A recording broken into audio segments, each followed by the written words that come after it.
I was never the center of attention in my family. If anyone shined, it was my sister, Porsche. She was always the golden child, while I was just a shadow, unnoticed and unimportant.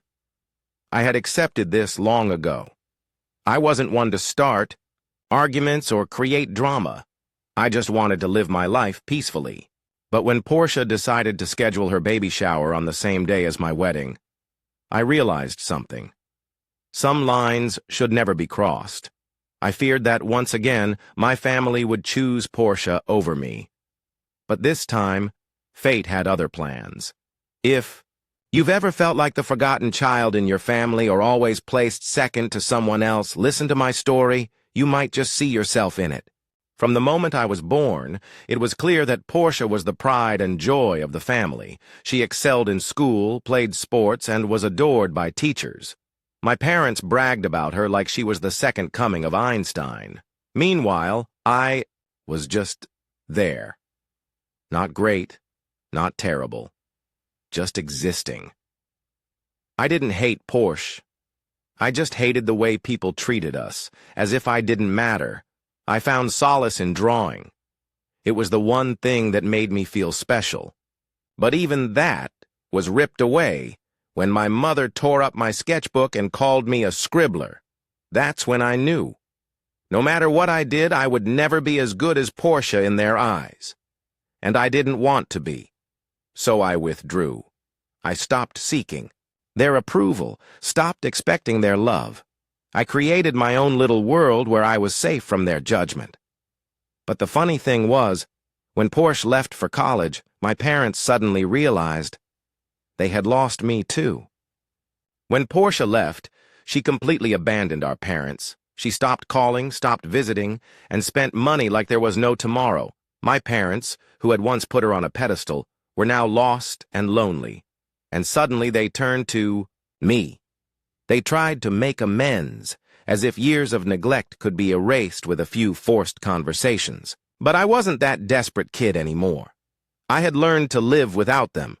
By the time I graduated with a degree in animation, I had a stable job, a loving fiancé, and a beautiful dog named Emma.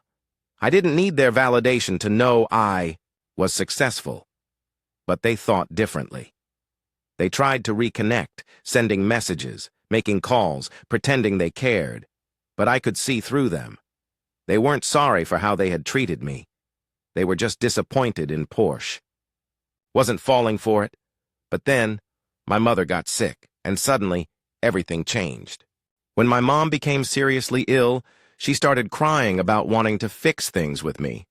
I didn't trust her, but I also didn't want to live with regrets. So I agreed to meet on one condition. We wouldn't talk about the past.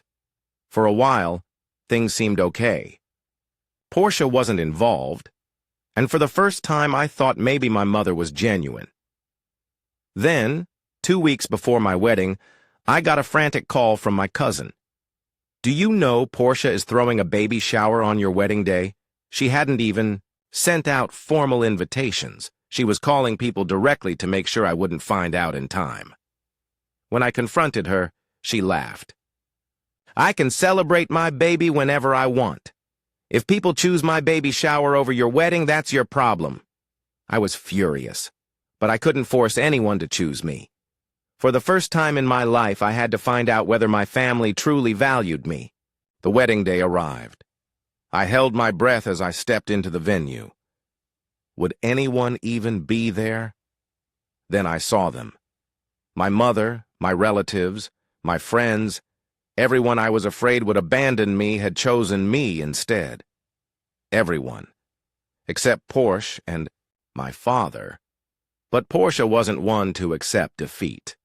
Just as the ceremony was ending, she stormed in, crying hysterically, screaming about how I had ruined her baby shower. She actually had the nerve to tell me that I should have postponed my wedding for her. I laughed in her face. "You already have 3 kids, Porsche, and knowing how you spend money, who knows how many more you'll have?" She froze, speechless for the first time. Then she burst into tears again. As she started yelling, my cousin physically dragged her out of the venue. And for the first time, I felt it. Victory. Just weeks later, Portia's husband filed for divorce. Apparently, their marriage had been rocky for a while, but her stunt at my wedding was the final straw. With no husband, no money, and no support from the family, she did what she always did: blamed me. She actually had the audacity to call me and say, "You need to babysit my kids for free. That's how you can make up for ruining my life." I laughed out loud, and then I blocked her. After everything, I learned a powerful lesson. Family isn't about who you share DNA with. It's about who truly loves and respects you. I don't need Portia, my parents, or anyone who abandoned me. I have Edward, my friends, and the family I built for myself. And now, I know for sure. Thank you for watching. If you haven't subscribed, yet please do so and hit the notification bell to stay updated with more shocking real-life stories happening around you.